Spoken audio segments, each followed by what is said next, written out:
โมตัสสะภะคะวะโตอะระหะโตสัมมาสัมพุทธัสสะนะโมตัสสะภะคะวะโตอะระหะโตสัมมาสัมพุทธัสสะนะโมตัสสะภะคะวะโตอะระหะโตสัมมาสัมพุทธัสสะพุทธังธัมมังสัง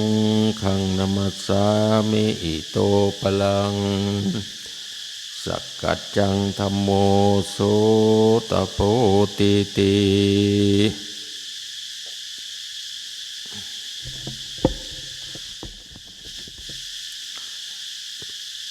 เอากัดต่อไปเป็นการอบรมบ่มนิสัยนะฟังเทศฟังธรรมเรากับวันพระด้วยนะวันนี้นะวันพระนี่เป็นวันที่เราทำพิเศษหน่อยพระเราแต่ก่อนก็อยู่ตลอดสว่างนะก็บางแต่เดี๋ยวนี้ก็ไม่ถึงเอา18:30นะทำกันหมดทุกคนนั่นแหละอย่าไปนั่งอย่างเดียวนะนั่ง30 นาทีก็ให้ลุกนะไปเดิน30 นาทีอย่าไปนั่งง่วงนั่งเหงานะเขาเรียกว่านิวรณ์ห้านะบางคนติดง่วงเลย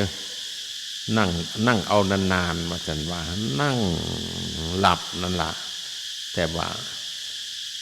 พระพุทธเจ้านั่งให้มีสติไม่ใช่นั่งอันนี้รู้ว่ามันจะง่วงให้ลุกมาเปลี่ยนอันนี้ก็เลยมีกฎเลยให้นั่ง30 นาทีถ้านั่งเลยไปนะมันง่วงบ้านะเพราะว่าเราจะอยู่ยาวๆนะบัดนี้ก็ได้30 นาทีก็ตีระฆังปังเอาลุกเดินด้วยกันนั่งด้วยกัน18:30นี่พับเดียวนะไม่ใจนานนะไม่ค่อยได้เลาะไม่ครูบาอาจารย์ไม่ต้องไปตบหลังหนุกเดี๋ยวนี้เปลี่ยนยี่ห้อไปเรื่อยถ้าไปนั่งยาวๆนะก็มันง่วงนอนพระพุทธเจ้าเพิ่นว่าให้เดินเพิ่นว่ารู้ว่าจะมันง่วงมันเอาไม่อยู่แล้วให้เดิน30 นาทีอย่าไปเดินนานนะบางคนเดินนานๆผมชอบเดินเอามันเหนื่อยแน่นอนเขาให้ได้30 นาทีนั่ง30 นาทีไปนั่งอยู่งั้นล่ะแต่ก่อนเขาทำอย่างนั้นล่ะก็ดีนะไม่ใช่นั่งง่วงนั่งเหงานะมันก็ได้ออกกำลังกายนะอันเนี้ยเขาเรียกว่าวิธีทำเพียรให้มีสติมีสัมปชัญญะอยู่ในตัวเรานะเวลาเดิ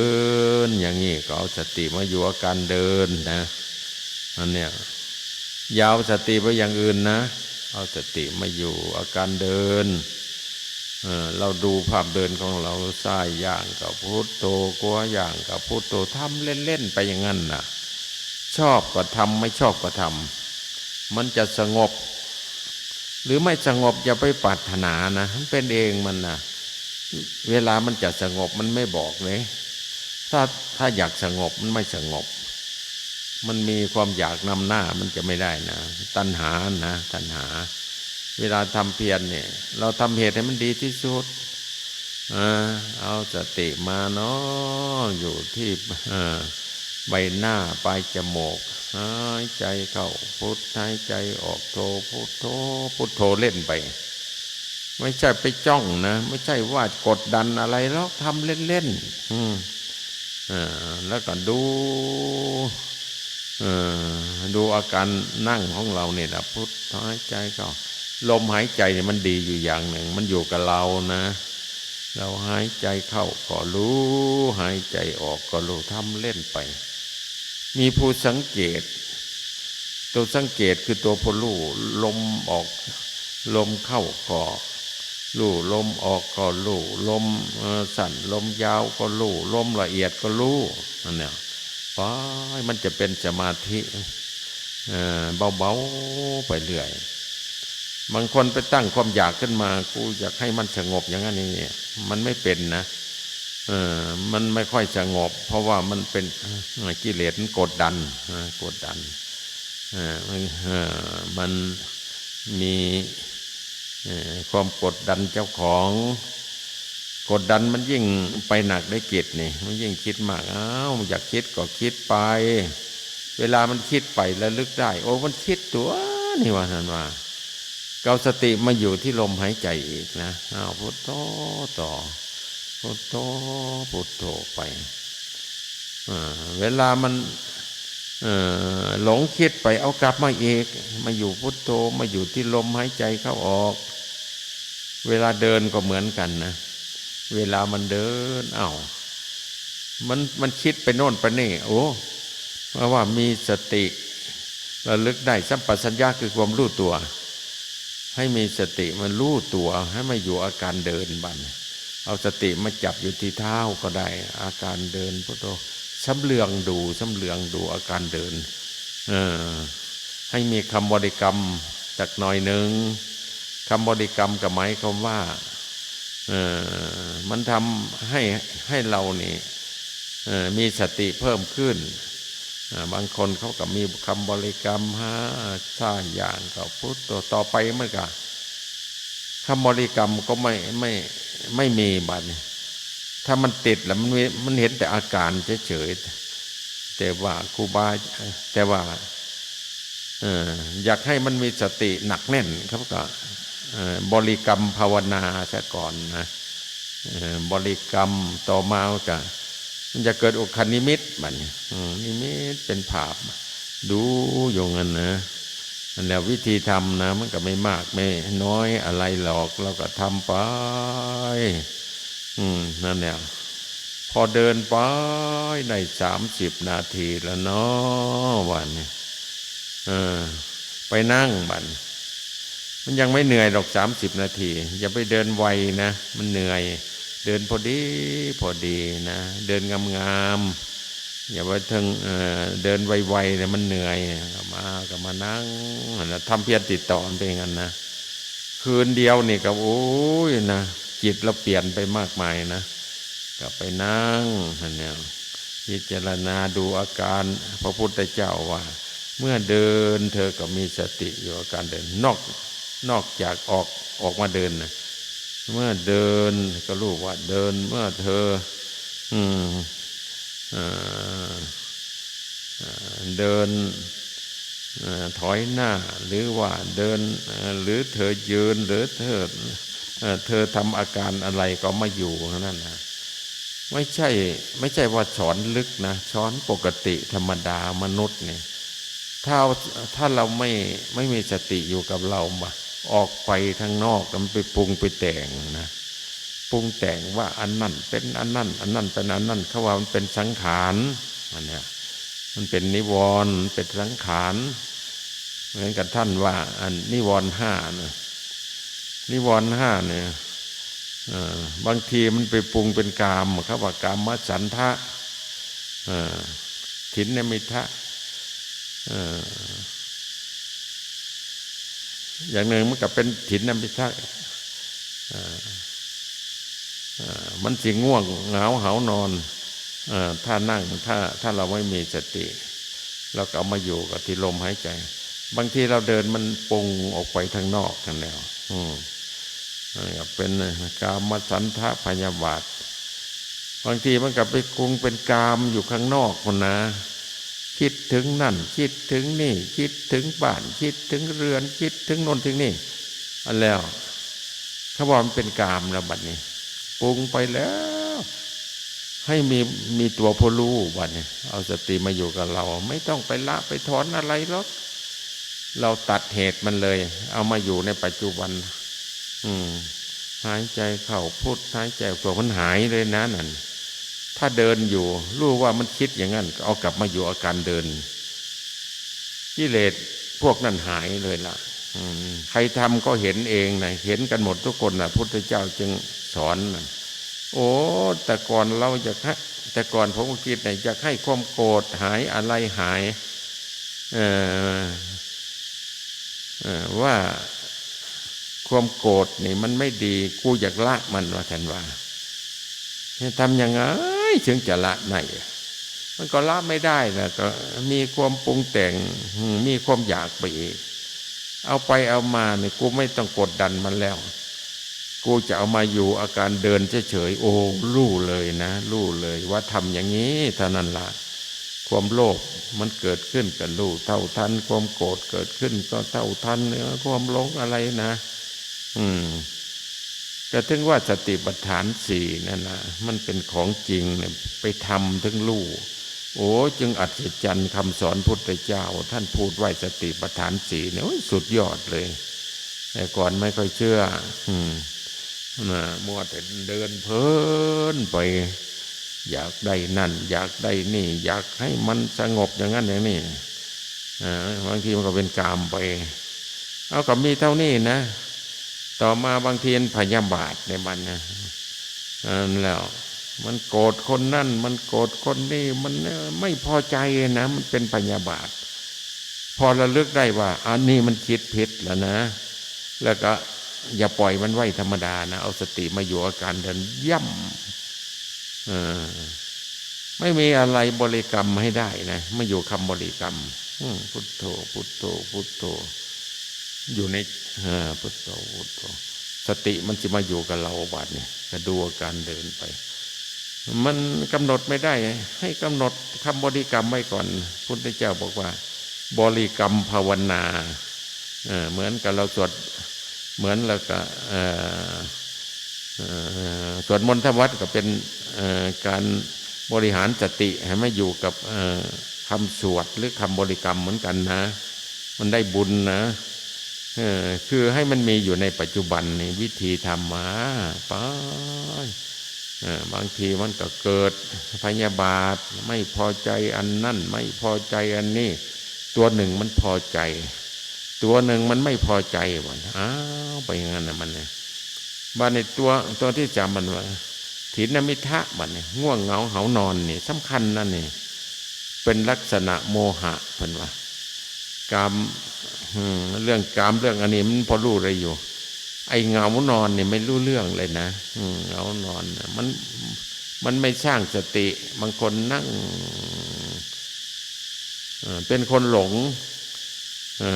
ลักษณะเหงานอนเนี่ยเป็นคนหลงนะใครก็ตามชอบนั่งเหงานอนเนี่ยปัญญาไม่มีหรอกจนตายนั่งไปนั่งมาน้ำลายไหลเลยนะบัดนี้จะมาอันใดต่ออันใดแต่ว่า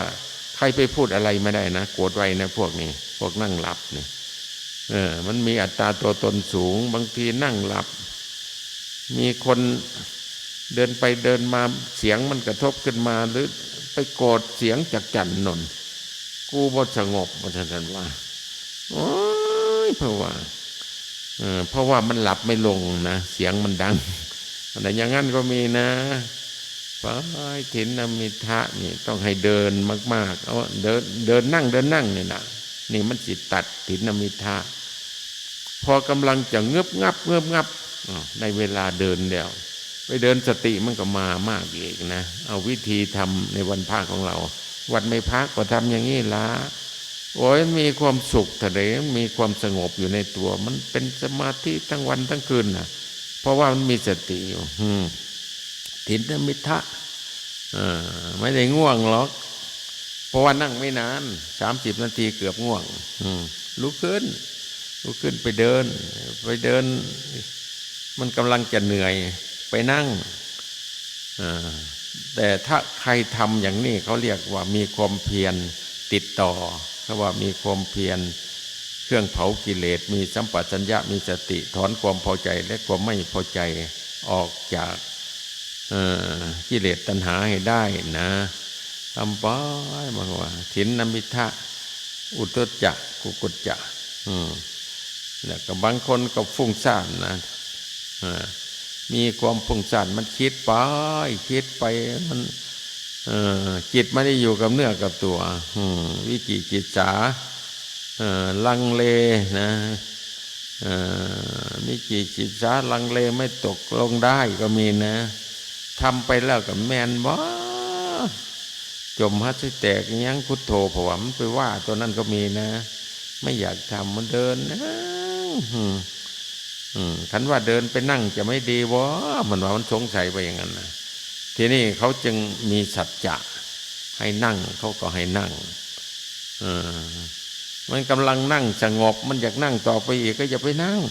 เดี๋ยวมันจะชวนง่วงเหงาหานอนนั่นน่ะ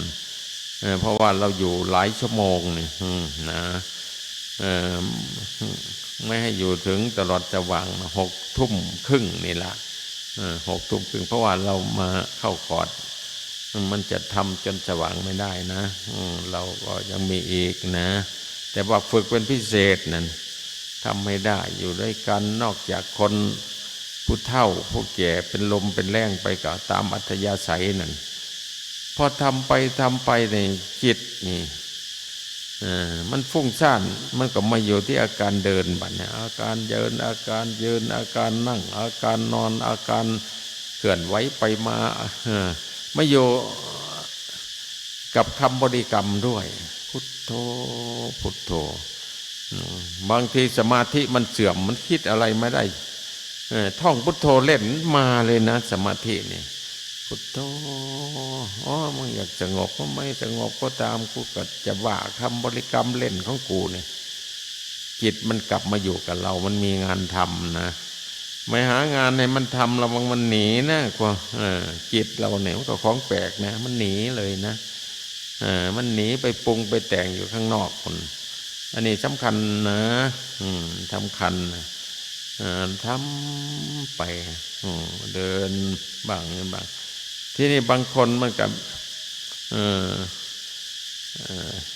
ฟุ้งซ่านรำคาญลังเลสงสัยวิจิกิจฉาลังเลไม่ตกลงได้บางคนจะทำอะไรก็ไม่ทำมันสงสัยจะกำหนดพุทโธก็สงสัยจะให้ทำอย่างนี้ก็ไม่ทำก็เลยนิวรณ์ครอบงำเลยไม่ตัวหนึ่งกับตัวหนึ่งอย่าไปสนใจมันให้มีหลักไว้นะหลักอานาปานสติหรือบางคนก็มาเพ่งแบบอสุภะก็ได้กูจะดูแบบอสุภะ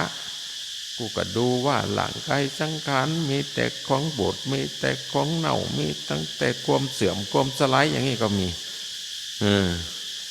วันนี้ทำไปทำมาบัดนี่มันเห็นแต่อย่างเก่าบัดนี่เดี๋ยวจิตไปเราก็ไม่เชื่อมันมาก็ไม่เชื่อมันจะเห็นอนิจจังแบบธรรมดาเลยนะโอ้ยจิตมันเป็นอย่างนี้เนาะมันไม่ใช่จะบังคับมันได้แต่เราเอาสติมาตัดมันเฉยๆเอาสติมาดูมันโอ้ยของพวกนี้มันเกิดมันดับเดี๋ยวมันเดี๋ยวมันไปมันมามันเป็นของมันต่อไปมันเป็นสมาธิเนี่ยบัดเนี่ยสมาธิก็ยังกำหนดบางคนไปติดสมาธิบัดนั่งไปสมาธิสงบเข้าสติไม่พอบัดนี้หลับบัดนี้หลับในสมาธิอย่างนั้นก็มีนะมันติดสุขอย่างนี้ตื่นขึ้นมาแล้วกูนั่งในหลายชั่วโมงเว้ยตอนนั่งได้อะไรไม่ได้อะไรนะสติก็ไม่มีกลายเป็นคนซึมลืมสลือเป็นสมาธิหัวต่ออย่างนี้ก็มีนะอย่าไปคิดว่านั่งมากๆมันกำลังสงบนะออกมาพิจารณาอย่างเรานั่งไปกำลังสงบดีๆนะพอดีเราออกมาเดินแล้วก็พิจารณามันก็มาเห็นสติในการเดินมันแจ่มแจ้งขึ้นนั่นแหละทำไปพุทโธพุทโธไปนั่นแหละบางทีเห็นสุขเกิดขึ้นมาสุขกูก็รู้ว่าสุขบางทีทุกข์กูก็รู้ว่าทุกข์แต่กูไม่ได้ใส่ใจสุขหรือทุกข์กูจะมาดูมันเฉยๆพุทโธดูเฉยๆเท่านี้ละทำอยู่แค่นี้เนี่ยปฏิบัติจริงๆมันไม่มากนะไม่ใช่ว่าไป เอาจากตำรายกมาจนหมดพระไตรปิฎกมาทำมันทำไม่ได้นะอย่างนั้นเขาว่าให้กำหนดลมหายใจก็กำหนดแต่ลมหายใจส่วนมากมันจะพวกโบราณนะพระโบราณไม่มีอะไรนะแบบรุ่นหลวงพ่อชาหลวงปู่มั่นปู่เสาญาติโยมบ้านนอกขอขเมนั่นไปหาไหว้ทำเขาทำเลยนั่นน่ะแม้แต่โยมผู้เฒ่าฟังวิทยุเนี่ยไม่ฟังอะไรแล้วฟังแต่วิทยุหลวงพ่อเทศก็ทำตามจิตสงบเลยหลวงพ่อมันพูดซื่อๆนั่นน่ะสบายว่าแต่ไม่ได้คิดอะไรมากคิดไปตามเทศหลวงพ่อมันถูกว่าสันว่าใจก็ดีอยู่งั้นนะส่วนมากไม่ได้หนังสือพวกนี้พวกไม่ได้หนังสือแต่ว่ามันได้มันหนึ่งมันไม่ได้คิดมากนะจิตไม่เอาแล้วอะไรก็ไม่เอาแต่ฟังเทศเช้าเย็นอย่างเราเปิดสถานีวิทยุบางคนก็ได้แฟลชไลท์ไปโอ้ยบางคนมาขอไม่ได้อะไรก็พอแล้วหลวงพ่อทำไมขอให้ได้วิทยุเครื่องหนึ่งกับแนวเสียบมันว่าสันว่าคือแฟลชไลท์นะฟังเนี่ยเขาไม่ได้คิดมากนะเขาก็ฟังจิตเขานี่ไม่ได้ปรุงว่าผิดหรือถูกนั่นแหละเขาฟังไปนอนกับพุทโธหลวงพ่อโอ้ยมันเย็นเข้าไปเลยนะหลวงพ่อมันว่าเห็นนะไม่ต้องที่หลวงพ่อพูดไปมันถูกนะระหว่างบางคนเขามาพูดให้ฟังแต่รุ่นนั้นมันรุ่นที่เขาไม่ได้ติดโทรศัพท์อะไรนะเรียกว่าโทรศัพท์ก็เปิดไม่เป็นรุ่นนั้นนะรุ่นนั้นโทรศัพท์ยาวมาเกี่ยวแล้วบุได้เท่านี้พอแล้วคนสมัยตั้งแต่ไปอยู่กับหลวงพ่อชานะวัดหนองปะโพงมันยังไม่มีอะไรแล้วไม่มีเครื่องเสียงไม่มีอะไรนะเทศเปล่าๆเพิ่งกระเทศให้ฟังไหว้ทำอย่างนั้นอย่างนั้นนะไม่มีอะไรจะทำมันก็มานั่งบริกรรมอย่างท่านว่านะฮะไปว่าพุทโธกับพุทโธว่าเอาสติมาอยู่กับเจ้าของเพิ่งก็พูดย้ำอยู่แถวนี้แต่ว่าไปทำมันเปลี่ยนเลยนะจิตแล้วมันเปลี่ยนเลยโอ้จิตเอาออกไปทางนอกมันเป็นสมุทัยคือเหตุให้เกิดทุกข์เอากลับมาดูข้างในมันเป็นเหตุให้นิโรธนะนิโรธอันนี้เป็นอย่างนั้นนะเรานี่ก็ต้องทำนะต้องทำเหมือนกับเรามาเข้าคอร์สอย่างนี้นะในเวลาก็เอาเลยบางทีเราเดินกวดชลานี่นะก็ยังเป็นกรรมฐานนั่นเองกวดไปเงียบๆกวดไปมีสติอยู่ยังเป็นสมาธิอีกนั่นน่ะเป็นไปดูไปเดินจมกรมนี่ก็เอามาสติมาอยู่ว่าบิณฑบาตก็ดูอาการเดินของเราพุทโธพุทโธไปอย่าไปแสวงหานั่นหานี่นะอย่าไปมองนั่นมองนี่เฉยดูอาการไปบิณฑบาตนี่สายไกลๆยิ่งสนุกมันเป็นยังไงมันได้กำหนดเดินมาไม่รู้ถึงไหนดอกมันเย็นมาเรื่อยๆบิณฑบาตไปก็เย็นแต่ว่ามันต้องหนุ่มนะแต่ก่อนผมหนุ่มไปบรรบุไปพูนเดินไปสุดบันทางพุ่นอีกเต็มแล้วเต็มมือก็จนสิได้แบกบาตรหนักก็ทนเอาแต่ว่าดูอาการเดินเรานี่แหละพุทโธพุทโธเล่นไปโอ้ยกินเข้าแล้วก็ยังว่าเดินจมกรมเหนื่อยก็พักผ่อนนะตื่นขึ้นมาก็นั่งสมาธิกำหนดเล่นไปมันก็เป็นเท่าทุกวันน่ะนะตื่นขึ้นมามีอะไรจะทำก็นั่งสมาธิกำหนดลมเล่นไปโอ้ยทำเล่นพันได้อีหลีเนี่ยนะจะเอาอีหลีไม่ได้แต่ว่าขอให้ทำไปเฉยๆทำพระพุทธเจ้าพูดว่าให้ท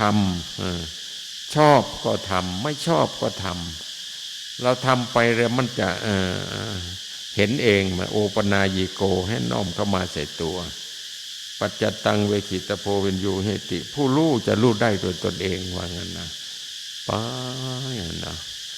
บางคนเขาก็เป็นอย่างนั้นเป็นเขาทำอะไรเขาสติมันอยู่ในอยู่กับเจ้าของสัญญามีโยมคนหนึ่งนะเขาเรียนกรรมฐานนี่แหละตำหกแบบตำหกสอดไปสอดมาไปฟังเทศมาตีเขาเรื่อยโอ้ยกูตำหกนี่น้อพันมาอยู่ข้างหน้ามันก็น้อยลงน้อยลงนั่นมันจะหมดอยู่แล้วอีกกี่วันเนาะมันก็เหมือนกับว่าชีวิตของเราวันนะมาโยมคนนั้นนะชีวิตของเราก็เหมือนจะตีทอหกเนาะว่างั้นนะวะเห็นอันนี้จังกูนี่ไม่เที่ยงแล้วสักวันหนึ่งกูจะต้องตายไปเหมือนกับเราทอหกเนี่ยเอาตามไปตามมันมันเหมือนกับว่าได้อยู่ข้างหน้ามันจะหมดมองเห็นอยู่แล้วโอ้ยก็เหมือนกันเนาะมานั่นแหละตำหกก็เป็นสมาธิบัดนี้ชุมนี่บางคนก็ถากไม้อยู่ถากกันเนี่ยถากไปถากมากับชีวิตกูมันก็เหมือนไม้นี่แหละมันหมดไปอย่างนั้นก็มีนะเห็นไหมสมณเณรสมณเณรดิษะหรือสมณเณรเนี่ยไปบิณฑบาตโอ้ยโหเห็นเขาไขน้ำเข้านาโอ้ยเขาบังคับน้ำได้เขาไม่เนี่ยน้ำเขาจะเอาไปเข้านาเท่าไหร่ก็ได้กูเนี่ยกูก็จะบังคับสติสัมปชัญญะมาอยู่กับกูว่างั้นมานี่ก็อันหนึ่งนะเดินไปอีกตามก้นพระตามหลังพระสารีบุตรไปเห็นเขาดัดลูกศรบัดนะลูกหน้านะเขาหางไฟแล้วเบ็ดโอ้เขาทำให้มันตรงก็ได้ไม่มีชีวิตเขาก็ทำให้มันตรงก็ได้กูเนี่ยก็เป็นคนนะกูจะฝึกให้หมดกิเลสกูจะฝึกให้สติมาอยู่กับเจ้าของให้ได้มันไปเห็นนั่นเห็นนี่เป็นอาจารย์หมดว่าเป็นอาจารย์หมดกลับวัดบัดนี้ไปบำเพ็ญภาวนาได้บรรลุธรรมในวันนั้นเลยก็แปลกๆดีนะบางคนก็ไปเห็นใบไม้มันร่วงแล้วนั่นถึงหน้าแล้งใบไม้แห้งเลยร่วงหล่นไม่ต่างอะไรกับกูตัวในชีวิตกูไม่มีอีกไม่กี่วันมันก็เหมือนใบไม้มันร่วงตัวนี่นั่นแหละกูก็จะเดี๋ยวกูก็จะตายวันไปเห็นอนิจจังทุกขังอนัตตาใบไม้เป็นอาจารย์อย่างนั้นก็มีนะมันทำเพียรไปแล้วมันเห็นอะไรมันจะเป็นอาจารย์หมดนะบางคนไปเห็นเขาจูงวัวจูงควายเข้าไปขายนั่นนะเข้าไปขายเข้าลงค่านะโอ้ยชีวิตของกูนี่ไม่ยาวนานเหมือนกับควายที่เขาจูงไปลงค่าพันวะเดินไป1 ชีวิตเราก็หมดไป1ใกล้เข้าทุกทีใกล้เข้าทุกทีก็จะถึงหลักประหารวันนั้นวะโอ้ไปเห็นอย่างนั้นนะเขาทำเพียรไปมันเป็นเองนั่นน่ะมันเป็นเองแล้วมันเป็นเองมีตั้งแต่อาจารย์บัดหนักๆเข้าบางคนผัดเหมือนกับหลวงปู่ทองรัตน์โอ้ยไปอยู่ป่ามันอาจารย์มันมากนะ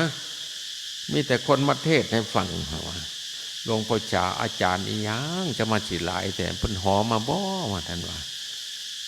ไม่เข้าใจแต่ไม่แถลงไปดูดิ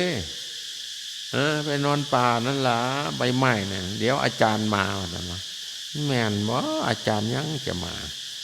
พอไปนั่งละปวกมันเนี่ยดังโขบอยู่ใต้ศาสตร์หรือนี่บ่อาจารย์ว่านั่นว่าโอ้อาจารย์ตัวเนี่ยแ แต่อย่าไปว่ามันนะเขาเรียกว่าหลวงพ่อปวกโอ้ยเฮ็ดทำให้กูได้มีสติสัมปชัญญะขึ้นมานะขอบคุณนะหลวงพ่อปวกมาท่านว่าถือปวกเป็นอาจารย์แปลกดีบางทีก็หลวงพ่อมดดำบัดนี่มาแล้วมาสอนอย่าไปโกรธให้มันนั่นนะก็ทำเพียรไปว่าท่านว่าบางทีก็หลวงพ่อมดงาม